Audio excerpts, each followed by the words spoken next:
Hi, everybody. Welcome to our May virtual tasting. Thank you all for joining us. And we are so excited to have a longtime friend of mine, somebody I have known in the wine industry for quite some time. In fact, I think right about the time that you guys founded Dracaena Wines, we probably got to know each other. But Lori Budd, the owner and co-winemaker of the brand, is here with us today. Before we get underway, of course, just the ground rules we always go over. I'm going to have everybody muted. Fortunately, it looks like everybody has done a good job of muting themselves here. But other than that, I think very well trained, Chris. I know. Well, we have a good group of guests, loyal and obedient. You know, you want the same thing on a virtual tasting that you want in a cult, right? There you go. Totally makes sense. So of course, if you have any questions for Lori as they pop up, throw them into the chat. Allison and I will be scanning that and we'll be able to throw those questions at Lori and have her answer them during the course of the chat. And as always, we'll add a little bit of time at the end where everybody can unmute themselves. And if you have any questions you specifically want to ask her using your own voice, you can do so. So without further ado, Lori Budd from Dracaena Wines, as we always start out, what is the most memorable bottle of wine that you have ever opened? I would have to say it was a 1995 Mouton. It was amazing wine, and it's memorable for two reasons. One, the family was pouring it for me. I was there. And two, 1995 is when my husband and I got married. So it's like our anniversary wine. Aww. And I might have gone back to that bottles a few times that night. It was magnificent. I would imagine so. I imagine you might have brought a few home with you to keep for future anniversaries or. To Mike's unhappiness, there are quite a few 95 Bordeaux in our cellar now. Yes. Very nice. Well, he'll appreciate them when you crack them open on yes, he does. Especially when you remind him that today is your anniversary and he's completely forgotten, and you pour that glass for him and he's like, "What is this?" And you're like, "Oh, it's just our anniversary wine." Yes. And this year we're going to see the Scorpions on our anniversary. So I don't know how Mouton and the Scorpions go together, but we're going to make it rock. I would say both of them will rock you like a hurricane, and there will be winds of change involved with both. On a complete aside, have you heard the Wind of Change podcast?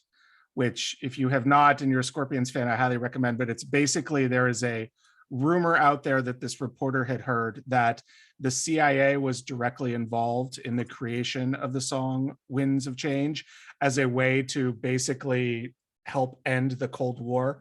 And he sort of goes off on this tangent and gets into the rabbit hole behind it. And it's awesome. Well, I will check it out. Surprising, illuminating. It's a fascinating podcast if you have awesome. And I know you're a fan of podcasts, which we'll talk about in a little bit. But yes, before we do that, let's dive into the first wine, which we are going to do the rosé, as you announced at the beginning. So this is the 2021 Cordyline rosé. If you don't have that yet in your glass, feel free to pour this. And so this is primarily Tempranillo, if I remember correctly. It is actually a 50-50 split between Grenache and Tempranillo. Okay, nice. So as we'll talk about a little bit, Cab Franc is your muse grape. It's kind of the raison d'etre behind Dracaena. Have you thought about doing a Cab Franc rosé, or do you like to keep your rosé with, some more classical lighter grapes in Grenache and Tempranillo? I really love the Grenache Tempranillo blend, so I think that we would stick to that. But what is in the wheelhouse eventually is a white Cab Franc. Ooh, interesting. So that is, I have wanted to make a white Cab Franc for a very, very, very long time.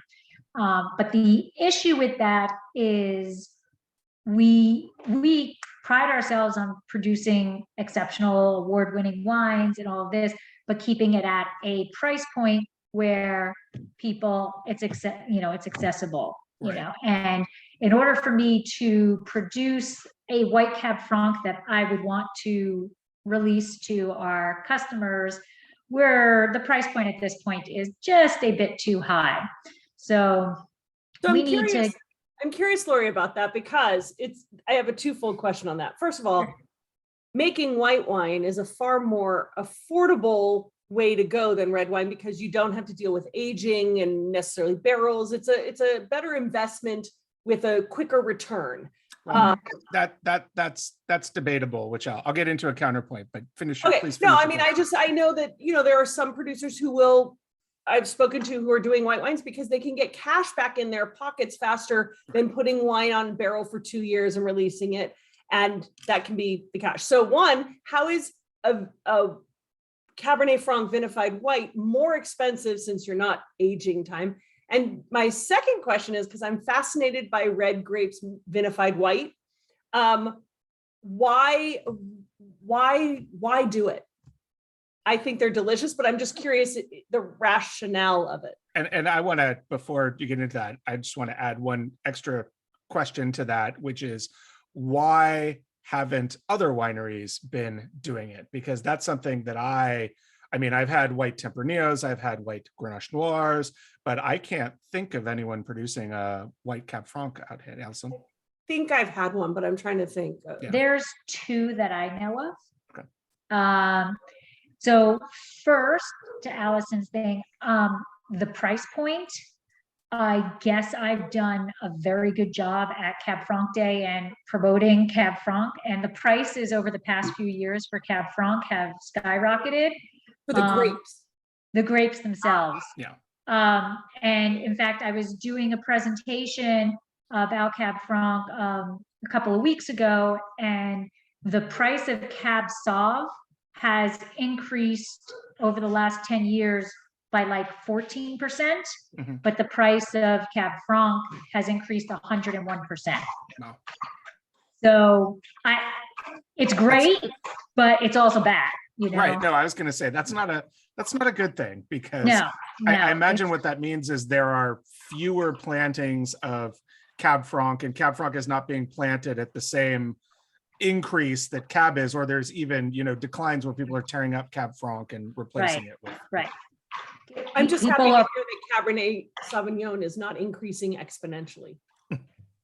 Right. But it is, I call it the bully, right? Everybody's ripping out other vines and planting Cabernet Sauvignon. It's the bully. So that's one thing, is the price of the Cab Franc is going up. And then because of that, you're producing a white wine that is basically equivalent to a price point of making the red wine. And people have the mindset that a white wine should be cheaper, unless you're like white Burgundy, a white wine should be cheaper than a red wine. So if I was to produce my white Cab Franc, it's going to be right around that same price, $35, $36, $37. And people are gonna kind of blink, quite a bit at that. So that's the one. But as we grow, which we're purposely growing slowly, as we grow, that price point per bottle of what we take in changes, because right now you're paying all of this money for this amount of bottles, right? As you get bigger, that individual bottle price kind of gets cheaper, because the license you're paying to the state, it doesn't matter if you make one bottle or a million bottles, it's still that same price. So if I'm making a million bottles, which we never will, whatever, but like a million cases, that same price is divvied out over all of that. So we need to get a little bit bigger before I can get that white Cab Franc lower. But you are correct, it is kind of technically cheaper, because not so much cheaper, but it's a faster turnaround time to get money back. Yeah, it's a quicker return on your investment, but not necessarily cheaper, because depending on which white you're doing, you might still be buying new oak barrels. If you own your own facility, the aging is almost kind of a sunk cost. It's not adding too much on it. Allison and I, a couple of weeks ago on the Wine Writers Education Tour, there was a dinner at Denner where Chris Cherry was there pouring his new white wine under his Maha label that he is charging $100 a bottle for retail. And his mindset behind it is that it costs me, in terms of the grapes, the production, the barrels, the exact same amount that it would to produce a red wine, almost the same amount of time other than just the aging. But if you take the aging out, the bottling, the racking, all of that is the same. Probably with whites, because of, you know, more the cold stabilization and some of the things you have to do, is a little more, can add a little more cost to it at a time. Right. So his feeling was that he should be able to charge as much for whites as he should for reds, and this consumer mindset that whites are less expensive than reds to produce is a myth, which is interesting. I'm in full agreement of his sentiment that white is not cheaper than red. Sentiment or sediment? I like his sentiment. No, I just find that when you're charging $100 for a white wine, it's about ego. It's about ego, but it's also, you know, market forces, and it's also your brand. And how strong is your brand? Because if you have a brand where people say your brand equals $100 bottle, and they're able to very easily make that connection, then you will have no problem selling it. If Barefoot were to come out with $100 bottle, it might be a tough sell. Right. And a lot of it has to do with the, you know, the having the tasting room and having the track record. And, you know, I mean, not that I'm putting us down, but like Denner, people know Denner. Right. We're young kids on the block. Well, you know? and again, I understand market forces. I understand the ability to sell it. I applaud anyone that has the ability to sell at that price point. I'm saying that charging that for a white wine that I thought was quite good, but not $100 worth good, is ego. But, you know, if you're in a market that can sell it, then hallelujah to you. And, you know, I'm gonna jump. I know, Kern, you had said something about, you know, uniqueness or something. That's one of the things that I think we are also unique in. There's some other things, but like our Cab Franc has won the best Cab Franc in the international Cab Franc competition 2 out of the last 3 years, right? And we've beaten Cab Francs that are $120, $170, right? And those winemakers come to us and say, you need to increase your price. You shouldn't be selling that wine for that price. Right. And we then proceed to say, well, thank you very much, but we don't feel obligated to sell our Cab Franc at $170. You know, we want our wine in people's hands. We want them to enjoy it, and we want them to be able to taste what quality wine is. And, you know, at $34, that still may be expensive for some people, but, you know, it's but at a lot more accessible. At $34, you could have this wine a couple nights of the week, you know, as opposed to saving it for a special occasion. And as a young winemaker I met in Sonoma recently said, whose wines were exquisite, doing Italian grapes, she said, my husband and I set out to make wines that we can afford to drink. Yeah. And if we sell wines more expensive than what we can spend on an average day, then that's not what we want to do. That's not what our goal is. Right. And that's a great point, which it really depends on. And this gets to Allison's, you know, concept of ego, which I think is spot on to a certain extent, which is that it really depends on what the winemaker's goal is with the wines, with the brand. If, you know, they want to make enough money to have a luxurious palace and take bottles to, you know, be wining and dining and jetting around, then yeah, they're going to start at a $70, $80, $90, $100 price point. But if your goal is to make good wine to get to the people and you want to do that, I mean, really, you could charge what it costs you to make the bottle and, you know, break even, or you could charge $10 ahead of that or whatever it might be. It's really just depends on what the goal for the winemaker is. And, you know, I applaud the fact that you guys are pricing all of your stuff at you know, an affordable rate, at least by the current non-supermarket market standards. But for the varietals that you're working with, it's fantastic. And, you know, you guys have had a lot of success in that. And that's the nice thing, is there is there is a niche for everything that you can fit in. So take us kind of through the what did you guys launch with the rosé? I know you launched the Cab Franc, and then the Chenin was second, and then you kind of brought the rosé in. So had you always thought about making a rosé as part of your portfolio, or was it something that you just, somebody approached you and said, hey, we've got these grapes, or how did it come about? So we started in 2013 with Cab Franc, and we chose Cab Franc because we one time we were up in Napa Sonoma and we went to William Harrison, and the person behind the counter was like, oh, we just had a club member come in, and we have this extra bottle, do you want an extra taste? And like, nobody ever says no to that. Right. we're like, sure, we'll taste it. And we tasted it and we're like, oh my gosh, this is incredible, this is fantastic wine. What is it? And she proceeded to tell us it was Cab Franc. And at that point, what year was this? I'm sorry. Gosh, I would say 94. Oh, wow. Okay. Yeah. Like it was we weren't even like married, so we were like, oh my gosh, this is good. So in this entire time, we bought the bottles, and then we were on like a mission to find Cab Franc.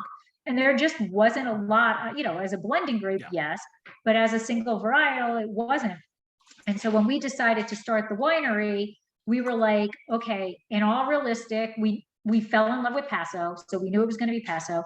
In all, realisticness, we're like, okay, well, what is going to be our flagship? What are we going to really throw ourselves into to start with and be what we're all about? And it was like, okay, well, we're in Paso.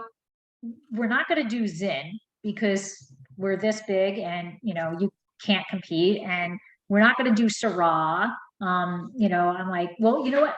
Let's do Cab Franc, and we're like, there's not a lot of people who do Cab Franc, so we get to stand out from other people. We're kind of not in a big pond with these people who are traditionally into Paso. And secondly, in all honesty, we didn't know if people were going to drink our wine, so it would have to be something that we were going to drink. Whatever. So we're like, might as well make something that we love to drink. Is that your fail-safe plan? That was our fail-safe plan. We're drink drinking all of through that wine. 120 cases of the Cab Franc we made. If we can't sell a bottle, at least we've got Cab Franc for the rest of our lives. But so we produced 75 cases. So we were really super tiny, and we like, let's submit to Wine Enthusiast, and we submitted to Wine Enthusiast, and it got a 92. And that was it. What year was this? That was 2013. And that was it. Like, those 75 cases went really quickly, and we didn't have to drink a lot of our own. Never get high on your own supply. Yes, right. So from there, we then actually produced the Reserve Cab Franc. Okay. And then our Reserve Cab Franc is always 100% Cab Franc, where what we call our classic, which you have is the classic, that is always Cab Franc. So it's always at least 75%. It usually hovers around 90%, around in there. And then we blend other stuff into it, where our Reserve is 100% Cab Franc. And then from there, we actually went into the rosé, and that was because we were just trying to expand, and there's only so many things you can do. That was really where I wanted to make the white Cab Franc, but it just, price-wise wasn't doing it. So we went to the rosé, and our first couple vintages of rosé was rosé of Syrah. It was 100% Syrah, and I actually really loved it. But it wasn't what we had in our head of what the rosé should be. And so why not rosé of Cabernet Franc? Same thing, price. Because again, not that I'm saying there's anything wrong with it, but we do direct press. I don't want to do a Saignée, and we can go hours and hours on that. But so we do direct press. So again, you're talking about that price point. So our first two vintages were a Syrah from the El Pomar district, which is fantastic for Syrah, but it just wasn't where in our heads we wanted it to be. It was a bigger bodied rosé. So when we had the opportunity to get the Grenache and Tempranillo, we went that route. And that's where last vintage was this, and now this vintage is this. So nice. And you're going to continue on with those varietals sort of moving forward. That's the plan. As long as we can continue to get the fruit, because we don't own the fruit, right? We source. Yes, that's always the hard part. So Roger was asking that they enjoyed the rosé with the Veracruz style fish the other night. And, you know, he's been enjoying a lot of rosés that we've poured in the club. He wants to know, do you think rosés are reaching a whole new level? And if so, why? I do. I know that's a whole controversial question or whatever. People keep saying it's, you know, rosé is peaking and, you know, this craze is over and everything. I disagree with it. I do think you're going to, and I guess I probably shouldn't say this, but you're going to see You're lot of friends. You're going to see, you know, you saw a lot of rosés last year that were not so much necessarily because the winemakers wanted to make rosé, but because of the fires.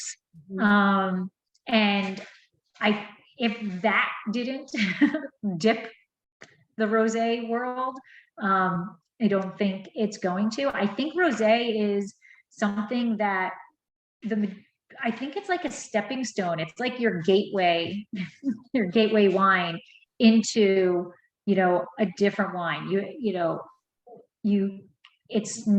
I think a lot of people start into the wine world with a little bit sweeter wine. And I think there are rosés out there that can be a little sweet. And I'm not talking the white Zinfandels of the world. That's a whole other ballgame. But I think, you know, as they start to taste it, and then like our rosé is completely dry, you know, I think it's a stepping stone, and it's a fun wine. It's light. You know, you can drink it with food. You can drink it by itself. When it's hot out, it's so, you know, it's so quenching. So I just think it's here to stay. I don't think it's going anywhere.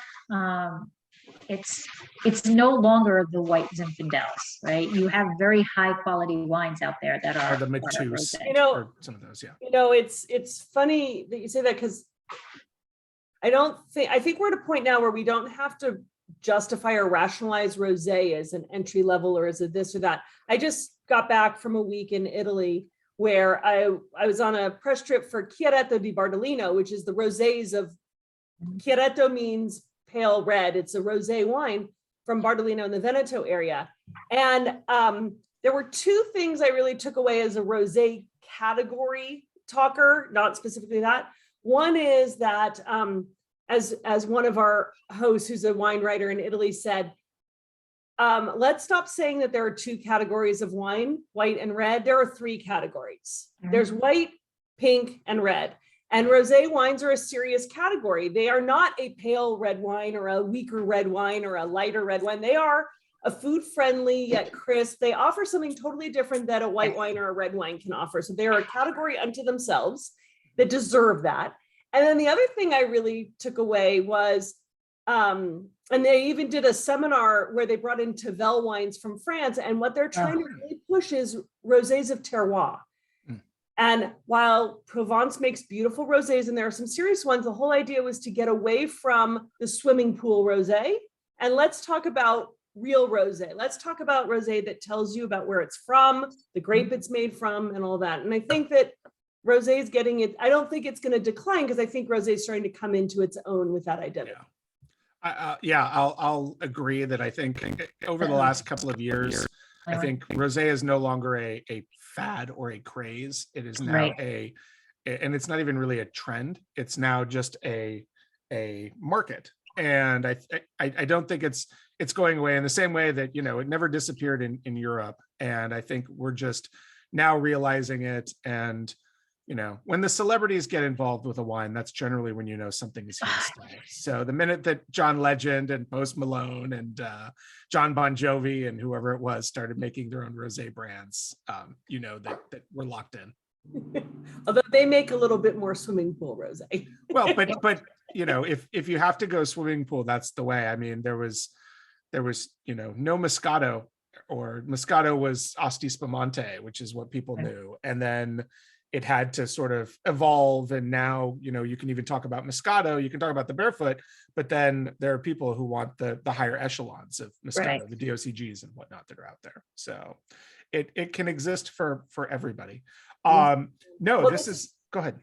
This is beautiful. I think the Tempranillo gives it this lovely, that candied note that I know is more typical of a Tempranillo than the Grenache does it too, but it's got that lovely kind of candied cherry smell or candy strawberry, but it's got that, the texture and the acidity that comes through, not the candied note on the palate. Thank you. Yeah, it's well done. And the Cordyline name, where did that come from? So I am nothing if I'm not thorough on research. So the whole name Dracaena actually is named after our dog Draco, who is on the label. And Draco was named after the constellation of dragons. But when we lost him, we put a Draco tree in his spot. And then since my husband Michael and I are both scientists, the jobs that pay for the winery, we wanted the winery to represent Draco, but also us. So that's where Dracaena comes in. Is Dracaena is actually the genus name for a Draco tree. So it's a Dracaena Draco. So that's what the outline is around Draco on the label. And the Dracaena Draco is actually called a dragon tree. So if you poke it, the sap is blood red, and it's supposed to have mystical powers to it. It's supposed to have healing powers and all of this. So that's where Dracaena comes from. Then when we decided to do the rosé, the first 2 years when we did the straight Syrah, it was just called Rosé of Syrah. Very boring name, just Rosé of Syrah. And when we switched to the Grenache Tempranillo, now it's no longer 75% or of anything. So we had to go to a fanciful name. The TTB is pretty, stern on that, yes. Right? So since it's a 50-50 blend, we went to a fanciful name, and there is actually a Dracaena Cordyline, and the Cordyline version of the Dracaena tree actually has pink leaves. So it is a true pink tree. So pink tree, pink wine, Cordyline. So that's where it came from. And that was a great movie. Oh no, that's Coraline. Sorry. Really, really fun movie. No, that's fascinating. And yeah, it makes sense that when you sort of went away from the Rosé of Syrah, which it's funny that Allison mentioned Tavel, because when you generally create a Rosé of Syrah, and Tavels do tend to be a little bit heavier on the Syrah, so you get that darker, more fire engine red color to them. That if you talk to people in the rosé world, that's actually can be a negative rather than a positive. It seems like people want the paler, the lighter style rosés, at least. There's a sense that those are the drier style. Yeah, and I had read research, because we're dorks, we read this stuff. But there was research that there were actually different variations of the shades of rosé, and it was very much skewed towards the lighter, that pinkish hue of a Provence in that area, and then the darker ones were the least favorited in that research study.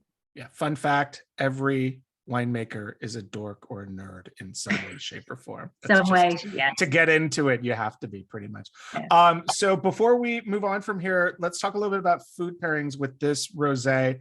As Allison mentioned, it does have that sort of like sour candy, kind of almost like cherry Jolly Rancher, a little bit of watermelon Jolly Rancher flavor to it. So Lori, what are some of the classic food pairings that you guys recommend with this? So this is my downfall. I don't eat normal food. So Soylent, you'd pair this with the Soylent drink? Yeah. I'm more, I eat acai bowls and salads, and but It, Mike is saying salmon. That's actually the recipe we gave. We gave a recipe of plank salmon to the newsletter to our wine club. But I don't eat seafood either, so I can't. Okay. Really. Is Mike really hiding off to the side and whispering answers to you? He is. You guys need an IFB. You need an earpiece. Yeah.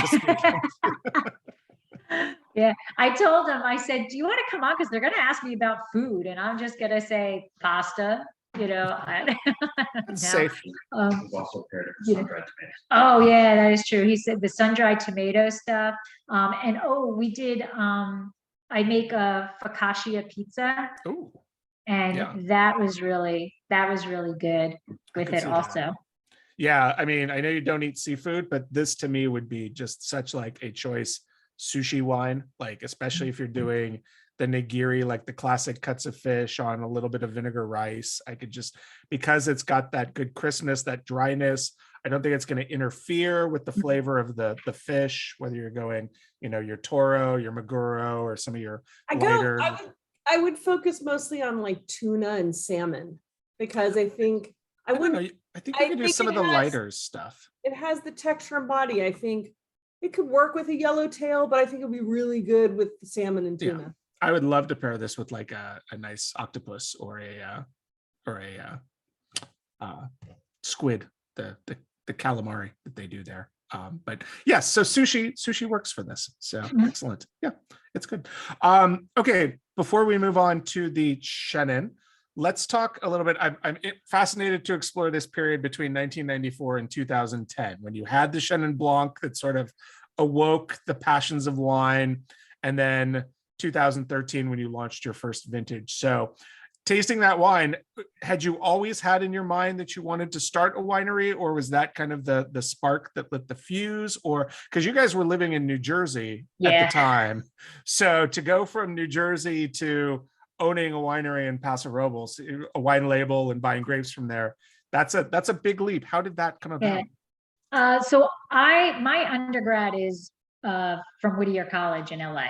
Okay. So I always knew I was going to end up in California. I mean, I never really wanted to leave California, but I was too chicken to tell my family I wasn't leaving California. So I always knew that. And then when I met Mike, we started, we started doing dates where we would have bottles of wine. He did all the cooking because I don't really cook unless it's pasta or pizza. So he would do the cooking. Your recommendations. Everything, pizza, everything. And we would go pick a bottle of wine, and then he would cook dinner. And that was like our dates when we first started dating. As we progressed, we started to realize there's differences between, that bottom shelf store wine, and you can stand up and look at the eyes, and then we're like, you know what, let's now that we're standing up, work your way up the ladder. Yes. Yeah, right.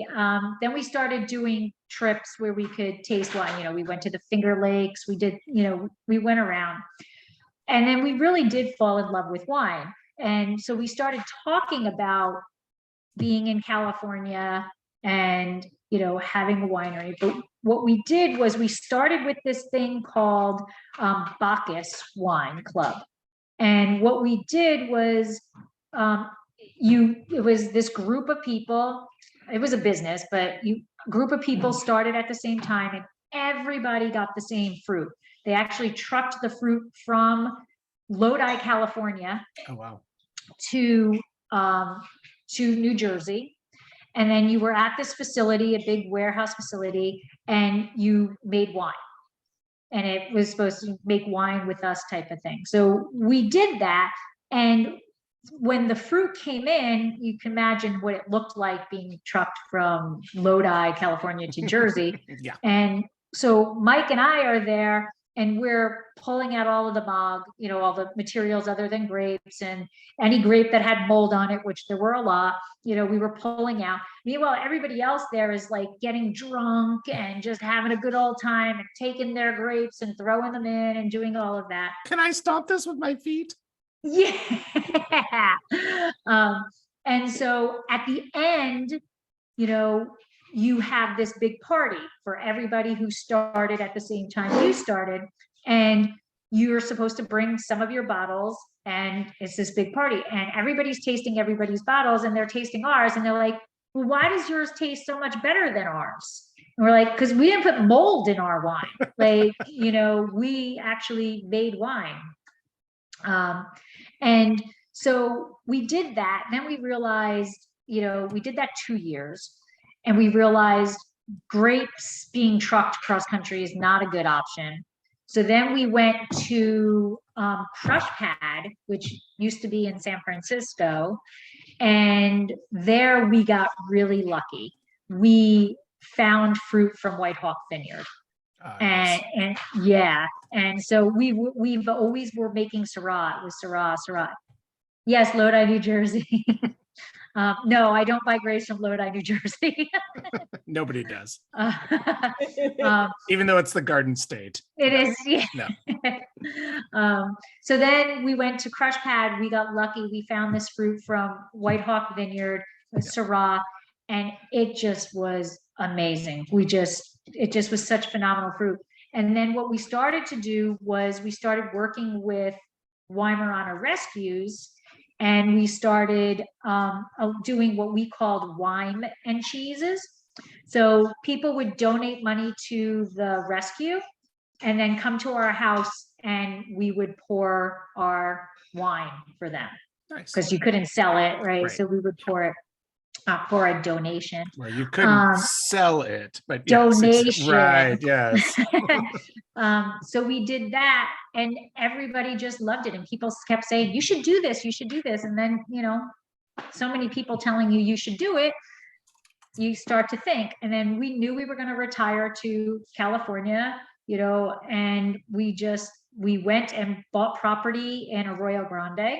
And then we found Paso, and we fell in love with the people, with everything about it. And 2013, we decided to, jump in with both feet and start the winery, because we both had full-time jobs. So we figured, let's get the winery up and running and hopefully be successful while we have money coming into it. Right. So when you say that you knew you were going to retire in California, you hadn't retired yet when you invested in property in California. Correct. Correct. We had that property. What? And you have not yet retired. No. But you are full-time in California. I am full-time in California.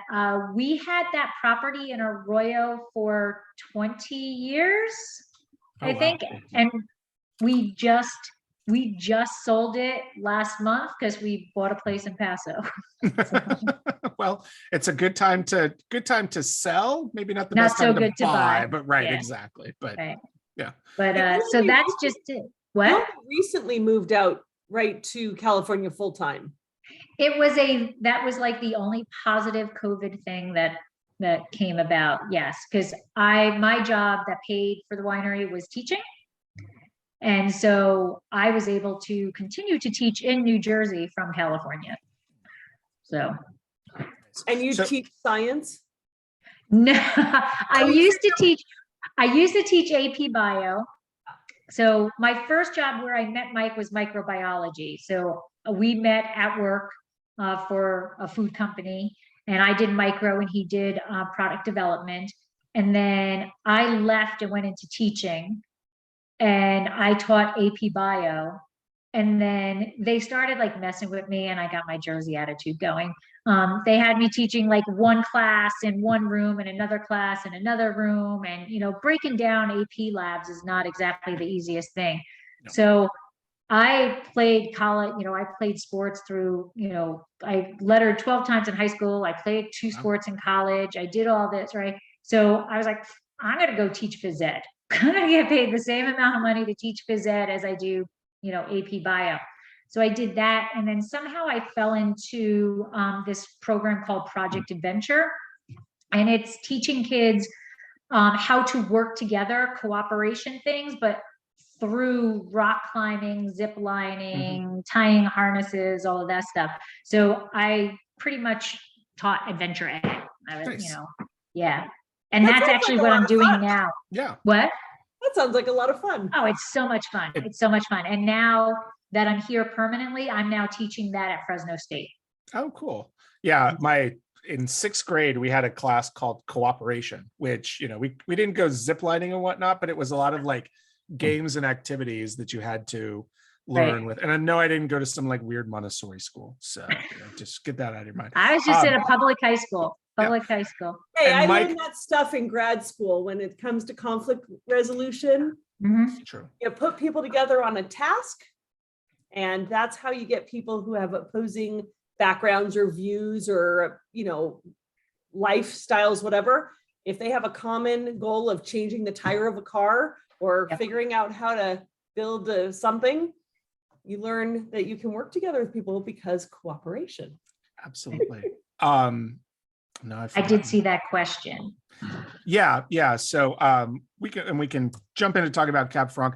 Mary, I should point out, Mary, I hope I'm not embarrassing you, but Mary and I are in a home winemaking group. Mary is kind of our leader and the experienced one. So we have a barrel of Syrah that Syrah. we are making and will be bottling in the next month or two.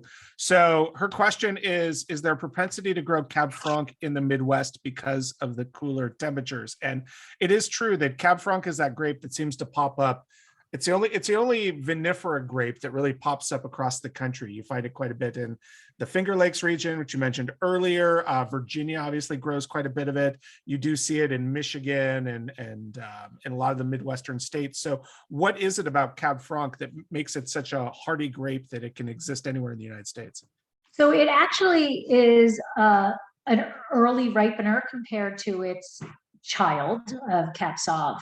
So that's why you start to see it. So the areas that get really cold, they can't get the Cab Sauvs, they can't get the late ripening ones because they're just never going to ripen. So that's why you see Cab Franc in the cooler climates. But those Cab Francs are very different than warmer climate Cab Francs. Yeah. So Cab Franc, one of the things about it is, and the same with Cab Sauv, is those pyrazines. And that's that bell pepper that is in there.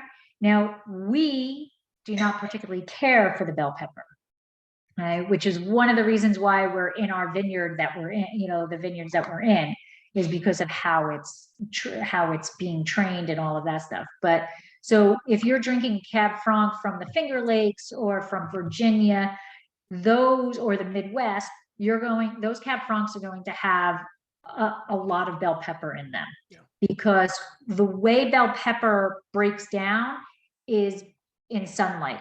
So the more sunlight there is, the less Cab Franc there is. Right. So with bell pepper.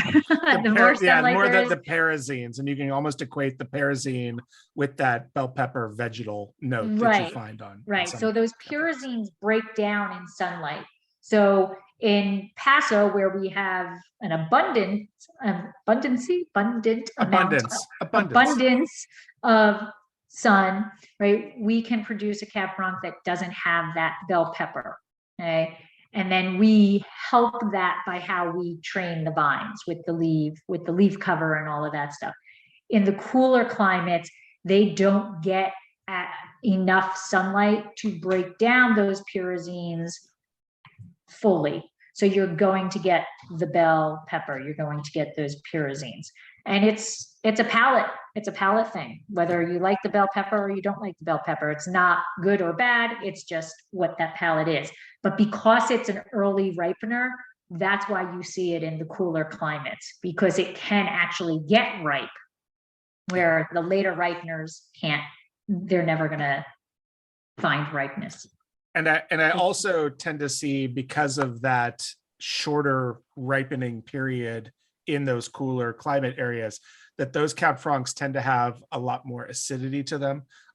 They tend to be more acid-driven wines, whereas in Paso, I think you can, or California to a certain extent, but definitely in Paso Robles, you can let those grapes hang a longer period of time, let the acids, lower, get closer to 7 from 3 or 3.1 where they might be, and balance out with the tannins, so they're a bit smoother and rounder rather than the sharp kind of brighter style Cab Francs. Right. And even though we get to those 105, 110 days, that diurnal shift is very beneficial to the grapes, where you don't get that in the Virginias and the Finger Lakes. You don't have that diurnal shift. Yes, I know we're ignoring the Chenin, which I don't want to, but Chenin time. I will save my question That about explains a lot of Moira Rose's tasting in Schitt's Creek. That's all I have to say. Yes. Very true. So the 2020 Chenin, this is the wine that's not from Paso. This is Clarksburg fruit. Clarksburg being kind of southwest of Sacramento, in the California Delta, actually a lot of island vineyards, because it can be, it's in that Delta area. But how did this wine come about? Why did you start making white? Obviously, we know you want to do the white Cab Franc, so I guess this one, Chenin Blanc Cab Franc, kind of, sort of close enough. So both from the Loire Valley. Mm-hmm. So that is where we're focusing in, we're trying to focus in on specific varieties that are related to each other, basically. And all stemming off of Cab Franc, stemming off of that. So the Chenin this actually is our first vintage. 2020 is our first vintage, and it won Best of Class in the LA Invitational. So we're pretty darn happy about that. Yeah. And thank you. And we went to Clarksburg because, again, I say it over and over again, to our palate, Paso is too hot for Chenin Blanc. Mm-hmm. Chenin just likes a cooler temperature. It likes silt soils versus calcareous soils. And as much as I think I am one of the biggest proponents for Paso, how wonderful Paso is phenomenal. It's the greatest place on earth.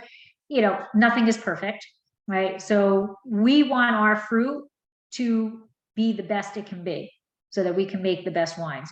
So it was a hard decision to leave Paso, but we wanted to make exceptional wine.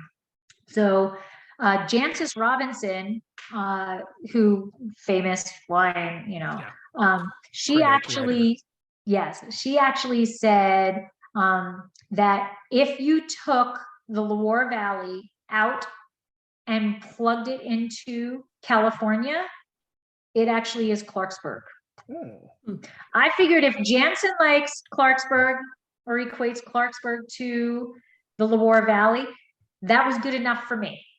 Yeah. So we started researching vineyards in Clarksburg, and we found a vineyard that we thought the fruit was wonderful. We liked the person who was the farmer, and all of that. And that is why we went to Clarksburg.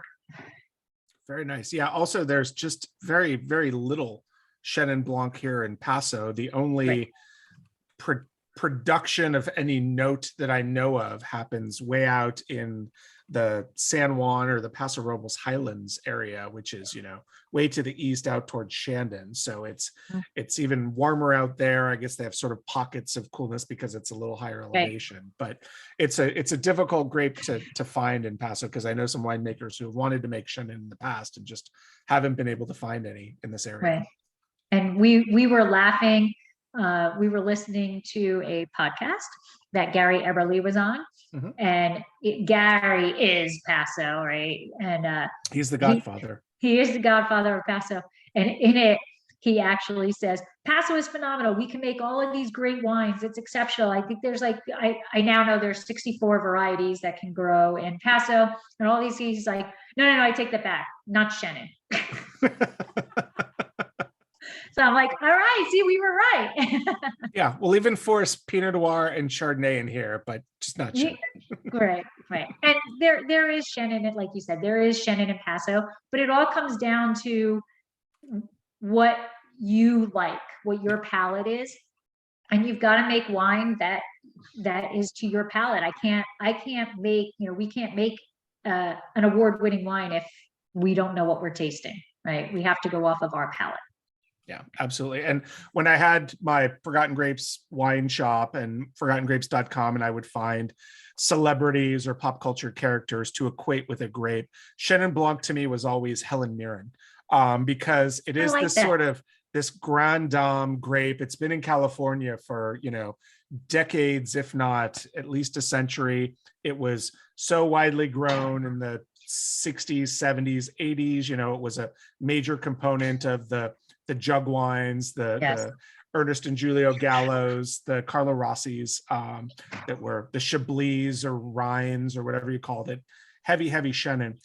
But much like how Helen Mirren can do dramatic work, she can do action, she can do comedy. She's just incredibly versatile. Chenin Blanc's the same way. If you go to the Loire, you're going to find dry Chenins, you're going to find sparkling Chenin, you're going to find demi-secs, you're going to find late harvest.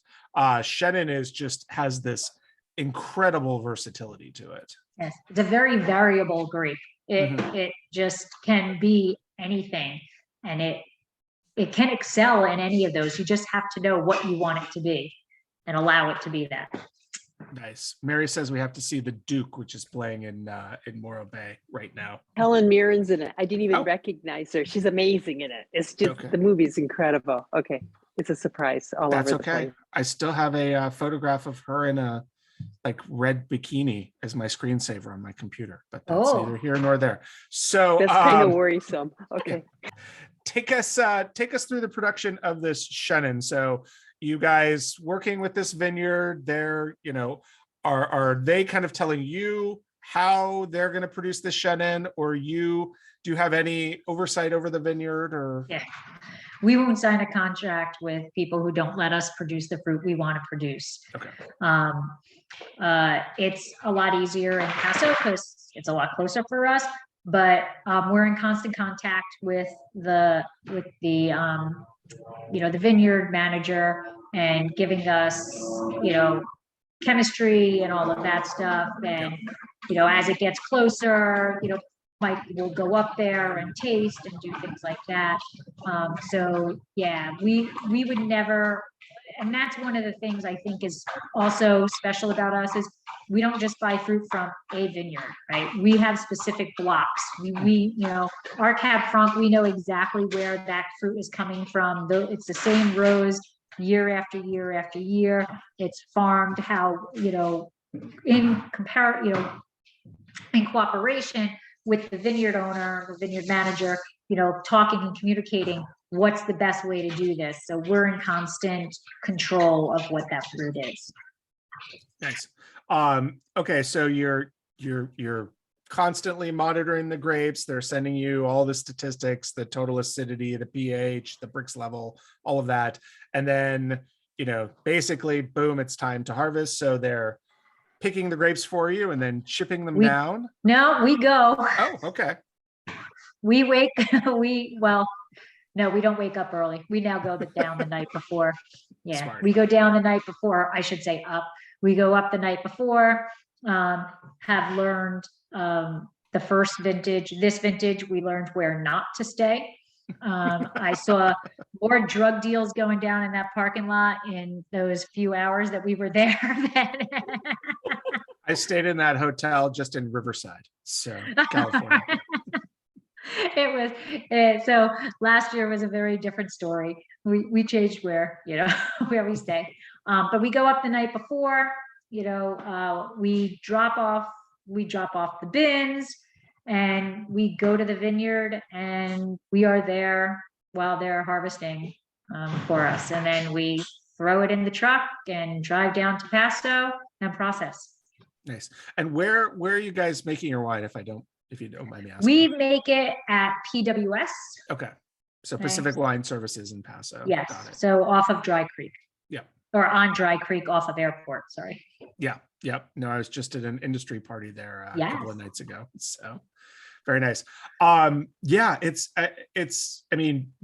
guys, this is a very dry Chenin. Even, some other Chenins that I've had from California, sometimes you can get a little bit more fullness, richness in the mouth. There's more of the apple fruit, kind of that like mid, like not the green apple, but not like a Honey Crisp, like kind of that like mid sweet. Delicious. Yeah, there you go. Well, not quite red delicious because I think of that as overly sweet, but like I'm trying to now I have to go through my apple species and go through, I can't remember. But this one to me is, I mean, this is like bone dry. I'm getting much more citrus, kind of lemon to lime flavors on this. Is that your intention? Is that what this vineyard in Clarksburg is producing? Yeah, that is exactly what we wanted. That, you know, we wanted it crisp, we wanted it dry. I am an acid head, so I like the acidity in it. Yeah, we were ecstatic with how it came out. You know? Nice. And all stainless steel on this? No, I don't percentage. It's 60% stainless. 60 stainless. 40% neutral. 40% neutral. Okay, interesting. Yeah. Yeah, because actually the acidity can get out of control there. Sure. So like we just wanted a little bit more. Yeah, and we want a little bit more body, and then the stainless tends to be reductive. So we need to kind of balance that out. That's a good. When you say reductive, I think I hear a lot of winemakers use that term, but what exactly, like in layman's terms, does a reductive wine mean? If you green onion. Green onion. Okay. Sulfury. Yeah. So I get more scallion. Like I guess that's a green onion, right? Yeah. Scallion. So like if you bring it up to your nose, you know, the first thing I get is that green onion, that scallion, and that's reductive. And then, you know, you can balance that out with the neutral oak. So it kind of does a little bit, you know, balancing it. Just as a warning to everybody, my dogs are about to go nuts because Teresa's coming home. And okay. I heard your dog drinking earlier, so yeah, dogs on parade. Like, did they hear that? He drinks so loudly. Exactly. So that's interesting. I mean, this is truly unlike any other Chenin that I have had, because of that. Yep, there they go. Because of that dryness to it, that lemony. But it's delicious. So what pizza and or pasta would you pair with this? Well, so when we sent this to our club members, I never received so many text messages of scallops. It's like that everybody, but it's like everybody's opening the wine tonight. Like it got there on one day, and like 2 days later, it was like an onslaught of pictures of scallops. So apparently, scallops is the big pairing for that. Nice. I could see that. I was going to go a little more old school, like Southern California. I was thinking like sauteed sand dabs and like a butter sauce would be fantastic with this. A little bit of lemon as well. But yeah, this definitely cries out for seafood. Yeah, or like a chicken piccata, or chicken lemon. Yeah. The aforementioned calamari, like fried calamari, would be great with this as well. I could see. Saltimbocca, like a little bit of that. Prosciutto with the spinach, all of that. Yep. Very nice. Allison, any thoughts? I mean, I would even kind of match it and do something like a lemon chicken, or yeah, I'm just trying to think, like, as I sip it and I enjoy it on my palate, I'm thinking like, what would I want to pair with it? I mean, I'm just enjoying one of it so much. Yeah, like a lemon orzo pasta, I think would be good. Something, I mean, I think not a heavy lemon, but a little lemon in the dish would really, like a Meyer lemon. Yeah, but it'd be a nice sort of synergy with the citrus, the lemon notes of the wine, and kind of maybe make it pop a little bit more. I don't know. We've done risotto. Yeah, I mean, even doing something like a Parmesan risotto or something, the creaminess, this would just cut through that fat. Right. There you go. We're doing a Parmesan risotto with bay scallops in it. Boom. Done and done. There's the answer. No, this is delicious. This is like a great summer wine. I mean, this is one of those that it's because of that high acidity, that citrus note, it's super thirst quenching. So I could see this, as a great aperitif to take out on the porch, sitting out on your brand new Costco patio furniture with a view of vineyards overlooking beautiful downtown Paso. Not That's that I'm where- projecting or anything. I have to disagree with you on that one, Chris. Okay, Allison. You No, think it's because better? I think it's a beautiful wine that's got the Christmas in the city. I totally agree with that, but I think it's a serious wine. It's got a lot of texture to it.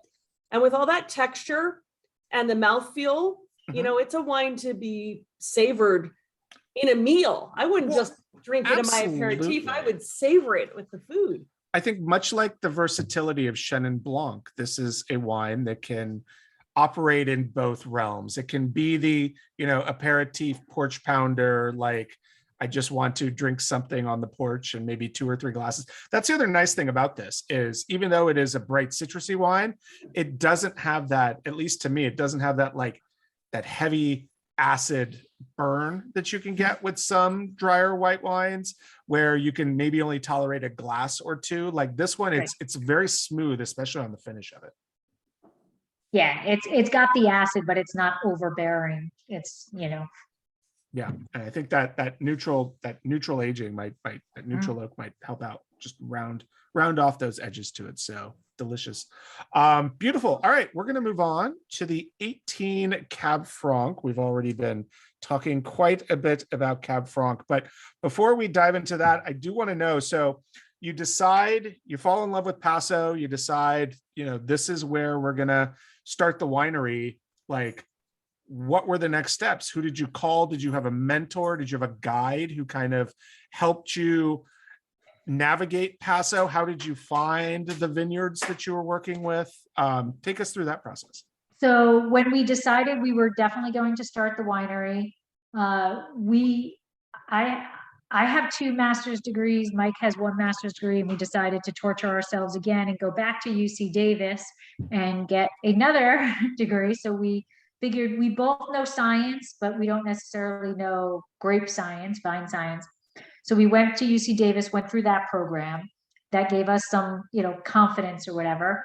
And then we hooked up with Jeremy Leffert, who I don't know if you know him, Chris. I've met him once or twice and definitely heard his name in passing a few times. Yeah, so he's the winemaker for Tooth and Nail at the moment.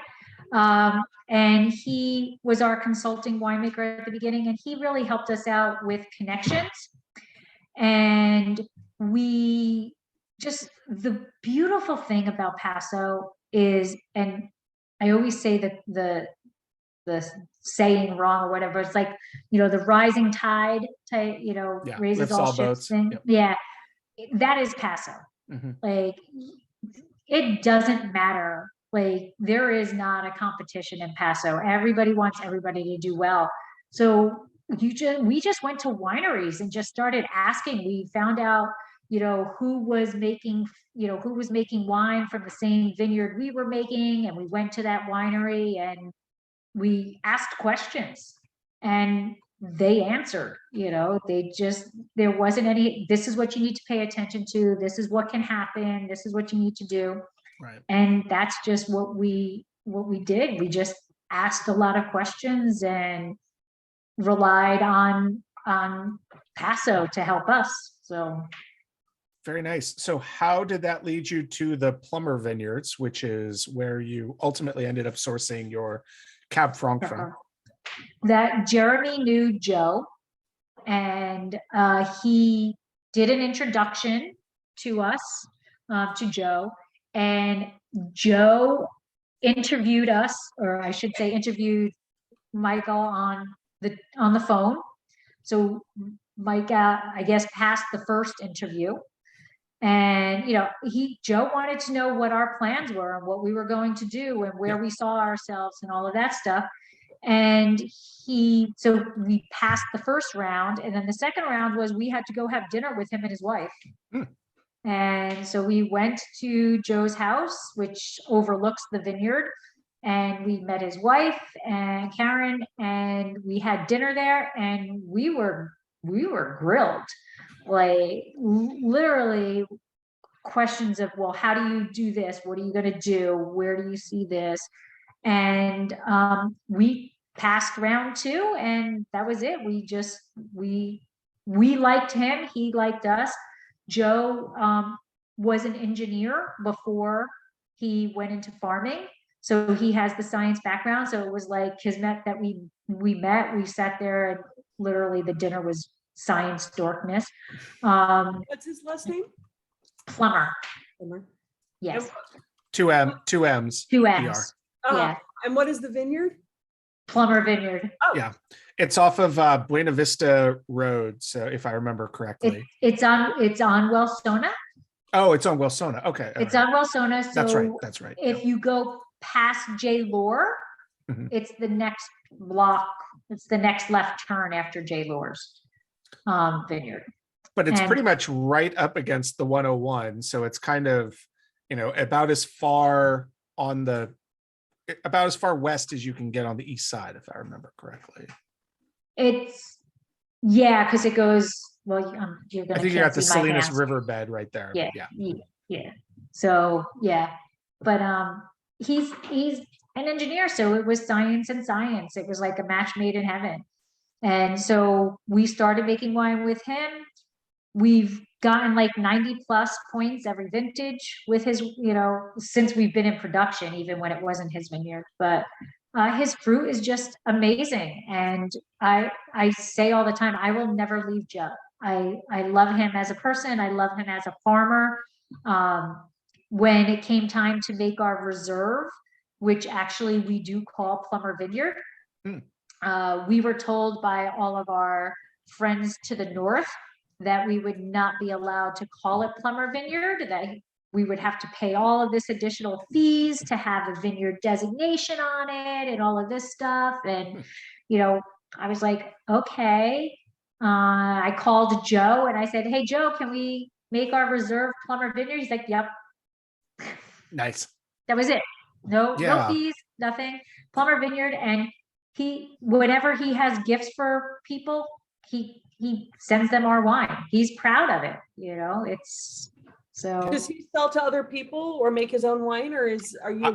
I can jump in for that, because a winery that I used to work at, who shall remain nameless, they used to source their Cab Franc from the Plummer Vineyard before they created their own vineyard and planted their own Cab Franc. And I believe now they're finally, in the last vintage or two, using their own Cab Franc for it. But yeah, I have had a chance to meet Joe and his wife. They've come in a few times, and it is, I really think it is. I mean, there's not a lot of Cab Franc grown in Paso, but it really is the premier Cab Franc vineyard in the area.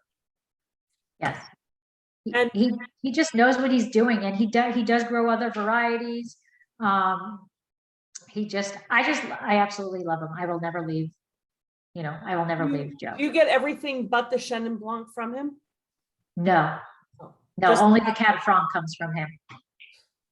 Yeah. Only the Cab Franc. But it's in a great spot, because it is, it is in the hotter part of Paso, but since it's fairly west and not that far from the Salinas River, it does get a little more aquatic influence than it would if it was out, further north in Pleasant Valley or heading out towards, Shandon in that area. So 3 p.m. every day. And it is per 3 p.m. every day. The breeze comes in, the temperature drops. It's amazing. And we do get fog there, and it kind of hangs out a little bit longer than other areas because of that influence. We just love it there. I love the fruit. Beautiful. So the 18 and then also the 19 we have, and we, recommend everybody, if you're interested, to pour these side by side and taste them side by side. It's really a great chance to, do a true mini vertical tasting of grapes from the same vineyard, same producer, same techniques. But there is a difference to these, which is that, as you mentioned earlier, you blend in a little bit of that. And what was the decision behind that for the classic versus the reserve? Was it just more of a utility thing, or did you guys have in mind that you were going to, boost these up with Cab or Petit Verdot or whatever it might be? So when we started making the reserve Cab Franc, we wanted to distinguish the reserve. And that is always 100% Cab Franc. So that was really why we decided, let's start doing other things with the Cab Franc, of what we now call the classic. And I'm sorry, it's fun to blend. Like that's where you get the artistic stuff. With the reserve, you're blending barrels, which is still blending, choosing which barrels are the best and which barrels work best together and what percentage of which barrels, but it's still all Cab Franc. So the classic, we get to play, and every year it's something different. And it's, it's like, what fruit can we get? What can we do for this? What can we do? So for the 2018, which has 92 points in Wine Enthusiast, that is 90% Cab Franc, 5% Cabernet Sauvignon, 3% Malbec, and 2% Petit Verdot. Oh, wow. Okay. So yeah, so we were, and that was also because down the road, we want to do a true Bordeaux blend. Mm-hmm. So that was us kind of playing around with what the fruit of the other varieties are in Paso and trying to play around with that. So that is the 18. The 19 is 92% Cab Franc and 8% Petit Verdot. And that has 90 points of Wine Enthusiast, but that is the wine that won a gold medal in they both won gold medals in San Francisco Chronicle, but they also won the best Cab Franc in the International Cab Franc competition. Nice. So, and best of the best, beating those $170 bottles of Cab Franc for $34. Yes. So obviously Cabernet Sauvignon, Petit Verdot, Malbec, Merlot are the grapes that go into a Bordeaux blend with Cabernet Franc. So these are not odd grapes to blend with Cabernet Franc. Mm-hmm. But what do you think the Petit Verdot does to the Cabernet Franc when it's by itself? I think it gives a little backbone to it. And to me, Petit Verdot, it's like fuzzy for me. You're it's like synesthete. It's like a little fuzzy hug for me. So I think it gives a backbone to it and allows it to linger on the back palate just a little bit more. So I'm trying to figure out when you're doing the blend, how you decide which grapes to blend in with the Cab Franc, because especially at the percentages you're talking about, typically you have to buy a half ton or a ton of grapes from somebody. So how are you getting these blending wines? Is it something that you're borrowing from other winemakers that you no? Well, okay. Not borrowing.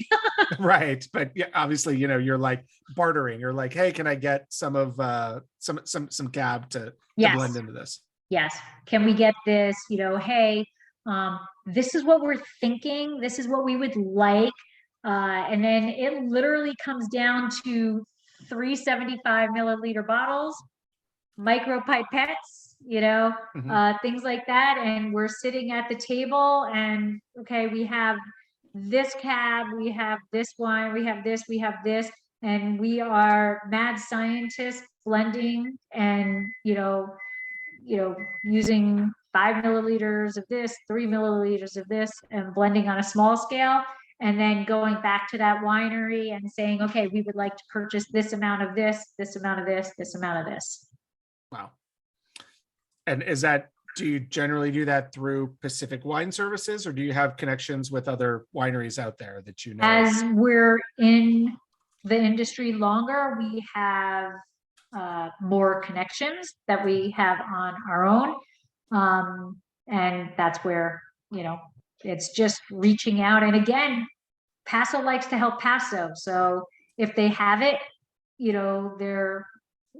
it's it's a double bonus for them, right? They have wine that they're not necessarily going to, they're just going to blend into another case or a couple of cases, or they can help out another winery. So, everything is for sale. Yes, yes. And we have wineries that we work with more than others. We know the winemakers, we like their wine, whatever, and it's a text message, hey, do you have this type thing. Do you ever see that classic blend getting consistent, or do you think it's truly going to vary based on the vintages, what you incorporate into it? I like blending. So it'll always be something weird, some different percentages. Yeah, I like weird. Yes.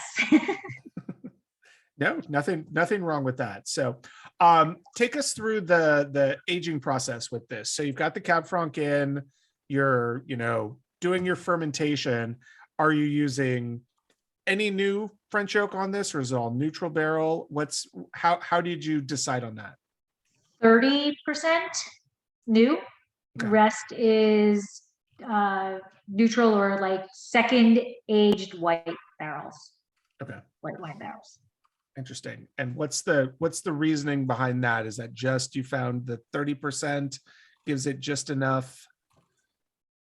What does the new oak add? The new oak is going to add a little more of new oak adds vanilla and softens the tannins a bit. So we don't politically correct.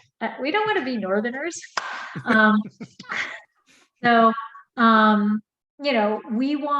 We think our fruit is exceptional fruit. And we don't want people to taste barrel. Yeah. We want people to taste fruit. So vintage to vintage, it kind of changes. The way it works is we always start with the reserve when it comes time for blending, because that's like a whole single clone thing. The best of the best barrels kind of thing. Right. So we taste those barrels and we choose which barrels we're going to choose for the reserve. And then any of those barrels that don't make it into the reserve kind of come in to the classic. And then it's a blend of what we're going to do. But it's just that's more Michael decides the percentages of what we're going to do in terms of new versus used or neutral oak. And again, I mean, new oak is pretty darn expensive, so we're constantly purchasing new barrels. Mike, where do we get the barrels? Sigmund Moreau. What? Sigmund Moreau. Sigmund Moreau. Nice. And then are you guys doing barrel tests? Because I know that's something that some tonneliers will do, is allow you to taste wines from their different barrels to sort of give you a sense of what you're going to get with those. Or he does that. Okay. All right. Medium toast plus. Medium toast plus. Medium toast plus. I love those designations. It sounds like a weird dating. Which in its own right is hysterical, because it's not really what one cooperage is. Medium toast plus is very different than another cooperage medium toast plus. Yeah. Which is different from the same cooperage today versus tomorrow. Yeah, absolutely. Which is a nice transition into talking about the differences between the 18 and the 19. Obviously, the makeup of these two with the blend is different, but take us through those two vintage years. If my memory serves me for 18, even though we didn't have fires here in Paso, it was a very smoky year because we got a lot of smoke coming down from Santa Rosa, and then I also had the Mendocino fire or Montecito fires that brought a lot of smoke up. I remember August, we just had terrible air quality here. So was the 18, were your grapes affected by that in any way? No, but we did lose our whole 20 crop. Oh, geez. Yeah, we lost our 20 crop. We were in the vineyard tasting. Everything was good. And then, we're reading what to do, because there was like a week straight of just brown. Yeah. you know, 20 was the Salinas fire where it just came straight down the riverbed and basically embedded itself in Paso. And so we did a micro ferment and it came up okay. So we're like, all right, we're going to go ahead. We're good. And then we did a second micro ferment and it was 4 times the amount detectable. So again, Joe being Joe and being so amazing, he's like, listen, you know, if you don't want the fruit, just let me know. I'm not going to hold you to it. So we sat down and we talked about that whole domino effect of what it was going to be if we did harvest. And being as small as we are, you know, it's not like Gallo where you can blend millions of gallons into it to kind of fix things. So we opted not to harvest. So we do not have any Cab Franc for 2020, but what we did was we held some of our 2019 back, and that's going to be an extended aged Cab Franc. And we held a competition with our wine club members to design a label specifically for that. And their directions were, it needs to represent 2020 and it needs to be able to be accepted by the TTB. Like it can't be, you know, like, you know, nothing obscene. Yes. So and it has to feature a Weimaraner on it somewhere. It does not have a Weimaraner on it. It does not have a Weimaraner. It's going to say Dracaena Wines, but it is a very different label. It is actually Phoenix. That is what she called it. It's Phoenix, and it is a beautiful drawing of a phoenix out of ashes. So it's got a little bit of red in it, and it's mostly gray. So it's going to be we don't know. Right now, it's anticipated to be a one-off wine. Right. But it also now opens up an opportunity to have another wine that's extended aged. So we'll see what happens with it. Interesting. So you didn't get a 20. Did you get a 21? I imagine you did. 21. Yes, we do have 2021. Okay. Yes. Nice. So take us through again the flavor profile differences of these two. You know, what are you noticing on the 18 that's not on the 19? What's on the 19 that's not on the 18? So the 19 is 92% Cab Franc and 8% Petit Verdot. Right. And so it's just got it's got that fuzzy backbone to it, a little bit more of that backbone to it. Where the 18 with that, I love the Malbec in it. It just gives it a little kick in the middle, a little bit more spice, and then the Cab Sauv gives it a little bit more tannic structure to it.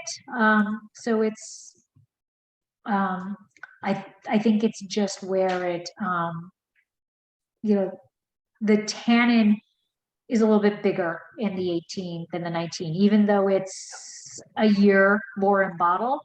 I think it's got a little bit more body. That little bully rears its head. I know, the dang bully. It required being talked into. I'm like the anti-Cab Sauv. I mean, I drink Cab Sauv, but I'm the anti-Cab Sauv. It's such a bully. I try to avoid it whenever possible. It takes all of this fame and all of this stuff, and it never thanks Cab Franc, its father. It's true. So unappreciative. It's like Oedipus. So unappreciative. Yeah. I'm going to have dinner in 10 days, 11 days or so with our mutual friend, Jim Van Bergen.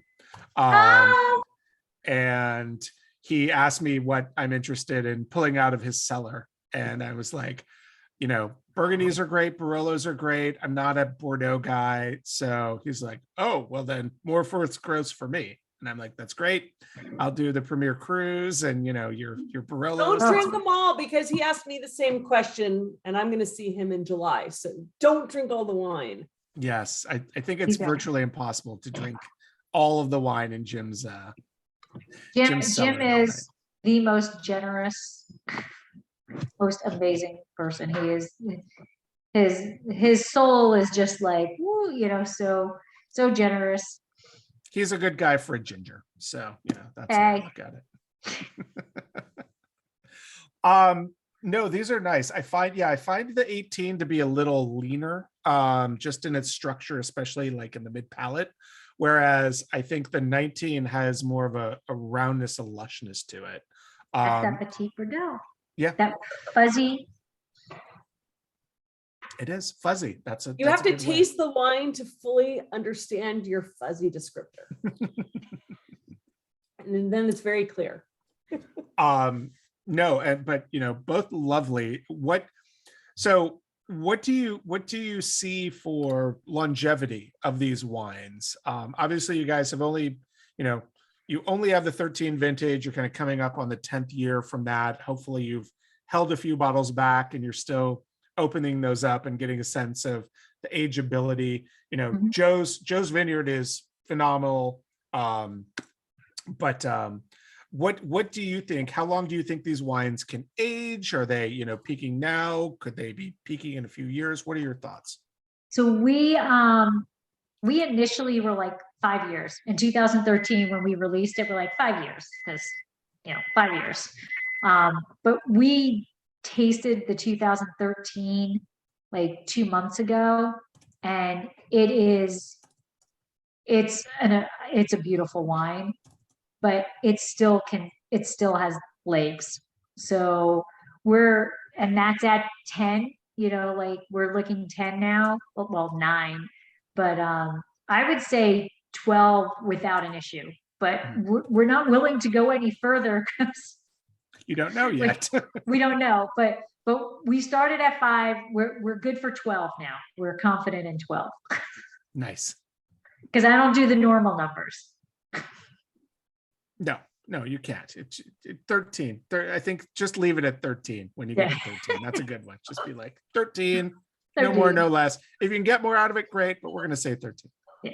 And, in 13 years, we'll taste the 13 again and push it up to 15, 20. I don't know. But so speaking of food pairings with the Cab Franc, pasta pizzas to go with these. Pizza is so good with it. Oh, pizza is so good. I could see like a Detroit style pizza with that great, like, the little cup pepperonis that they put on top of them. Oh, yeah. I love butternut squash. Butternut squash with it.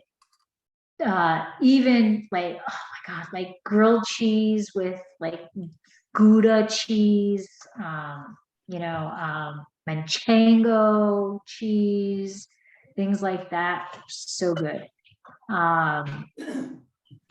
We've been known to just have fries. Hey, nothing wrong with just fries for dinner. It really is very adaptable. We've done nachos, it's adaptable, but our favorite thing, we do love Manchego cheese with it, just like anything like that. Nice. I could actually see this smokiness. Yeah, I could see this pairing with like a smoky Gouda, but also I could see it really with like a sharp cheddar, like the good cheddar that has that really strong bite to it. I think that acidity and that sort of softer red currant to raspberry flavors would really, really work well with the sharpness of a cheddar. Bacon. Anything with bacon in it. Well, bacon goes great with, you could pair any of these wines with bacon. Bacon goes well with anything, right? I can't say that I have a vegan in the room with me, but yeah. Vegan bacon. It goes great with vegan bacon. Awesome. So you mentioned the extended barrel age wine that you guys have coming up, the 19. Hopefully that's something we'll be doing in the future, but how is Dracaena expanding? Like where are you guys going next? What do you have in barrel? What new fun things are you doing? We are currently looking for a tasting room. So if anybody knows of a place we can find a tasting room, that would be wonderful. Tough gig. It is a tough, it's been tough. But I think our next thing will be a Bordeaux blend. I think that will be our next venture into it will be a true Bordeaux blend. And I know I'm not going to find Carmenere, but I'm like on a mission for Carmenere. Oh, well, there's the Colbert Vineyard. They had some Carmenere for a while. I think he's still got some. I can hook you up with an introduction there. I know Dubost was doing a Carmenere there, but I don't know if they're the only thing I worry about is I can't remember if a lot of the vineyards around them got sold to the Death Star of Paso. You know what I'm talking about. And I don't know if Dennis sold his vineyards to them or not. But I'll find out. But yeah, Carmenere would be a fun one to work with. So yeah, these are great wines, and you guys, I know you guys still work with a lot of Weimaraner rescues and do a lot of charitable acts with your wines, which is great. Yes, we do charity for humans too. We're doing a charity event this Saturday for to get the youngsters of Fresno off of the streets and into playing basketball. So we are doing a charity event there this Saturday. We are always with Weimaraner Rescues. We've done rescues with goats. Goats need to be rescued. Absolutely. They do. They absolutely do. So yeah, on our website, it's, there's a link there to sign up, and, basically we've turned down like one group because we're like, I don't even think that's a real thing.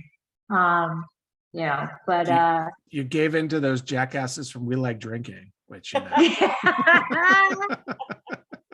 miss them. I do too, actually. Even though Solomon is my nemesis, but that's okay. Yeah, so that we believe in giving back. So as much as we can, we try to give back. Near and dear Weimaraners, obviously, but pretty much any animal or humans are coming to us too. So humans are good. And speaking of humans and sort of going into Cab Franc, two quick things before we get into how people can pick up additional bottles of your wine. I do want to mention, you were one of the founders. You were the founder of Cab Franc Day. You basically sought out, when you see people celebrating National Grenache Day or National Tempranillo Day or whatever it is, you created Cab Franc Day. That's amazing. I did because when our 2013 was being released in 2015, there was a wine holiday for everything. And I was like, well, why isn't there one for Cab Franc?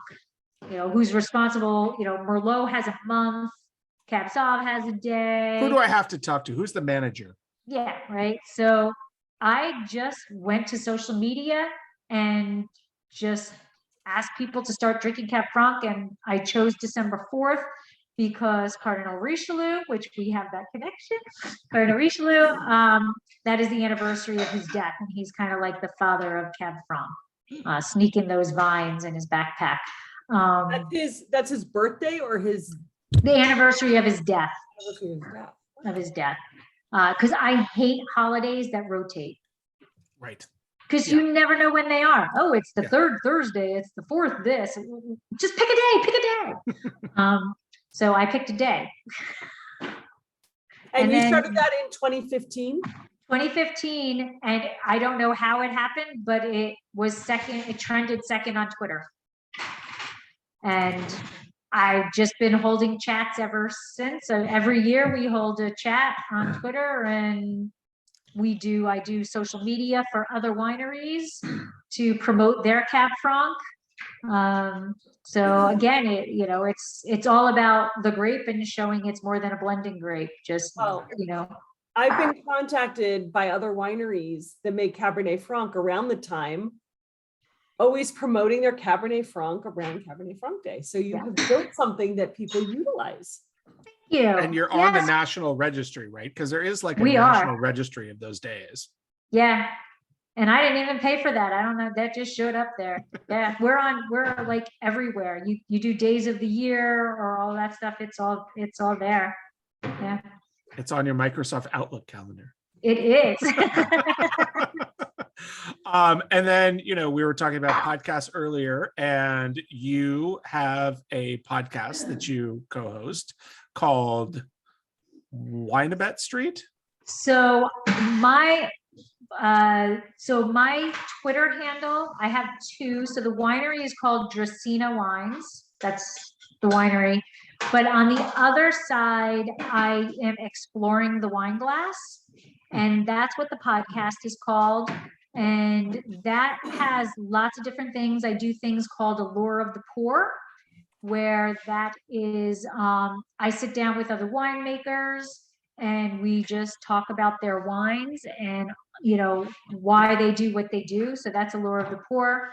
And then I do regular segments on NBC here in Fresno, where I try to teach Fresno people about wine. And then in which yesterday's episode was about two winemakers in Paso, Epic and Marin Vineyards. Oh, and nice. Wait, what Marin Vineyards there? I thought they're up in Monterey County. She's in Lockwood, but she produces in Paso. Okay, got it. And then what we were talking about is called Winefabet Street. Winefabet Street. So that is Sesame Street for adults. And Elmo is our unofficial spokes guy. And every month we go through the next letter of the alphabet. And my co-host is Debbie G. Aquindo of the Hudson Valley Wine Goddess. And we go through the new next letter of the alphabet, and we pick a grape variety and learn about that grape variety. I feel like you guys have already gone through the third alphabet. Season. I was going to say, I feel like you guys have already gone through the alphabet like 2 or 3 times at this point. Yeah, we're on our third season, which I can't believe we are. But our last month was B for Baco Noir. And we had a major technical difficulty. It didn't record. So we're doing Baco Noir Part 2 on Monday. It's the reboot. It's the reboot of Baco Noir. It's the reboot. Yes. Nice. By the way, I feel like you should ditch Elmo as your mascot. I'm eventually going to get in trouble. Pick up Rocco.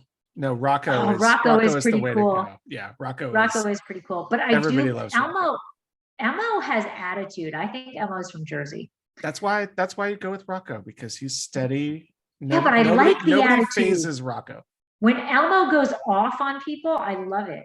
I love Elmo. I have a little Elmo at my desk. Yeah. Google Elmo versus Rocco, and it's one of the most entertaining. And you left Jersey. You're in California now. Hey, there's nothing wrong with Jersey. Elmo's the cutest Nothing ever. I'm going back for a fat sandwich in 8 days. So there you go. Exactly. Oh, and I have to ask one last question. Scrapple, Taylor ham, or pork roll? Oh, well, Mike says Taylor ham. That's a very North Jersey versus South Jersey thing. Versus Pennsylvania. Yeah, exactly. Yeah, Taylor ham. Yeah. Nice. Very good. Awesome. So the most important question, if people want to follow you mentioned your Twitter handle earlier, your 2 Twitter handles, one for the winery, one for exploring the wine glass. Yep. But if folks want to pick up additional bottles of Dracaena or taste with you guys or be in contact, you can throw that in the chat. But that's what I'm doing. Tell us also, what's the best way to get in touch with you? So we are online at dracaenawines.com, and we ship to the majority of states. There's a few that are, we don't want to lose our arms. Arkansas, Utah, the bad states, right? Yes. But we do ship to the majority. And so it's just dracaenawines.com. We do tastings in the vineyard in Paso if you are coming to Paso. If you're coming to Fresno, I don't know why you would, but if you're coming to Fresno, we do tastings here also. Everything is, you can just schedule a tasting appointment with us. And the winery is Michael and myself and Vegas. that is it. So if you come and taste with us, Vegas does require belly rubs, but he's very happy to greet you. Then he will go back, lie down, and expect belly rubs. But yeah, so that's how you can find us. And the podcast and blog are Exploring the Wine Glass, and the podcast is everywhere. You know, wherever you get your podcast, wherever you get your podcast, it is there. And that, you know, it's a lot of wine makers and a little geekiness, kind of depending on who I'm talking to, but it's a lot of Paso. In fact, this week I am talking with Chris Toronto. Oh, nice. Who's the communications manager for Paso Robles. And he and I are talking about Paso Wine Fest. So I will throw this out also. If you are coming to Paso and you want to go to Paso Fest on the 21st, if you use ETWG_22, you'll get $20 off of your ticket. Nice. Are you guys going to be pouring at that, or? We are not pouring it. I'm actually covering it as Exploring the Wine Glass. Oh, nice. So. When, media this time. When is it? Next week. 21st. Oh, next week. Yeah. I'm in Jersey. Oh. Lucky you. I will be drunk for 4 days in New Jersey. Are you going to a college reunion? I am going to my college reunion. Yes. Yes. But you're going to go see Jim, so tell Jim I said hi. I am having dinner with Jim on Sunday night. He's my brother from another mother. Hi, Jim. Jim is everybody's favorite punching bag and, you know, dinner companion. So he's a great guy. This was awesome. Stacy wanted to know, and I don't think we did touch on this, but where is your background picture from? Is that the Plummer Vineyard? No, that is from pixels.com. Okay. So stock photography is what that is. Beautiful stock photography. I thought it was really pretty. I have an amazing picture of Plummer Vineyard, and I probably should swap it out. But that's very influencer-like of you to be in front of a nondescript vineyard and just say, "I love wine country." Yes. I have an amazing picture that I took in Plummer Vineyard at one of our harvests. It's right at sunrise. It's an amazing picture.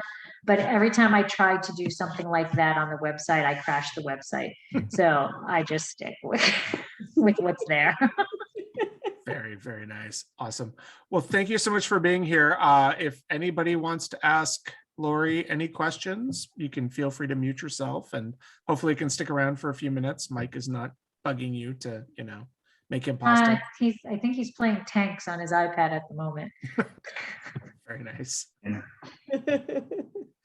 Keeps him on. This was really great and very interesting. And the Cab Franc, it's so different, like the 18 and the 19. And you're right, it's just like on the nose, the body, like all of it. It's very fun to have the side-by-side taste. At first, when I pulled the wines out, I was like, oh no, I grabbed two of the same. And they're like, oh wait, it's an 18 and a 19. Okay. Yeah, really, really good. And like you said, I always say it wrong, like the bell pepper and you're like in it, but the difference between the two, like, but really lovely. The 19, I agree with Chris of the difference between the two of them. Like one feels a little leaner, and like the 19 still has like that rounded, as I was tasting, it's like, oh, it's got a little more round, like you said, like that little furry hug. Fuzzy. Yeah, it's a furry. It's a furry is the 19. Thank you, Mary. We'll go get Nick's roast beef at some point. Talk to y'all soon. Bye. Bye. Thank you. So I think that 2019 is quite tasty. Both of them are really good, but the 2018 I get a little bit more of an herbaceous character in the back, and the Cabernet definitely is there. But boy, I just feel like I'm being hugged by a velvet blanket, like you said. It's all fuzzy. Yeah, no, that's a great description, because that's like those things you can't put into words, where you feel like there's this thing and it does this. And like, now that you've given those the vocabulary for it, right? That's it. Like you nailed it. Very technical vocabulary. Absolutely. But that's the beauty of wine. Like there's technicalness, and then there's just like that emotion and those words that you're trying to grab at, or like the smell or the taste and the sense. And it's kind of like opening up a cupboard and figuring out like, what is it I'm trying to get to? And when someone nails it, or, you kind of like, you like the wineries that kind of give you those little cheat sheet notes on the back. You're like, oh, that's it. Like, oh, there it is. Okay, that's exactly what they can grab it. So and I think it's fascinating. I appreciate like you have like a scientist brain, but a teaching brain, and to be able to meld all of that and share it and find those words and communicate it. I love it. Thank you so much for all of this. Thank you. Fantastic. Thank you. Yeah. There was something I was going to say, but I've completely forgotten because Mary distracted me by, mentioning her Philadelphia roots. But I'll remember it. So talk amongst yourselves. I'll give you a topic. Beagles are superior to Weimaraners. Go. Oh. Oh no, I know what I was not going to. I know what I was going to say. I actually do. I want to personally thank you for narrow, thin, light bottles in small, compact case boxes, because I have had so many wineries that do the big Rhone bottles or Burgundy bottles, and I can only get like 3 of those across, or maybe 4 if I'm lucky. But these I could get 5 easily in my car, and it was much easier to transport. Yeah, and again, the whole thing with the heavy bottles and all of that stuff, all that does, it doesn't mean the wine is better inside. All it means is that the consumer is paying more money, because the winery has to pay more money for that glass. So why charge the consumer more money? And never mind, I won't even go off because, it's a theri. We're not going to go off on the whole environment thing, but heavy glass just means you're paying more money for glass that you're then going to hopefully recycle. But well, I've been on a personal quest to collect as many of these clear glass bottles as I can, or light colored bottles, and I can tell you they are not as easy to come by as one might think. No. Because so many wines are in darker glass, not heavier glass, just darker. I mean, even like, reds are in somewhat darker glasses. And so I have all the more incentive to finish these 2 wines so that I have 2 more bottles to add to my collection. Yeah, even whites these days you're seeing in more green bottles than you are the clear bottles. So it is nice to have that. I'm going to stop the recording now. Yeah. So Stacy, if I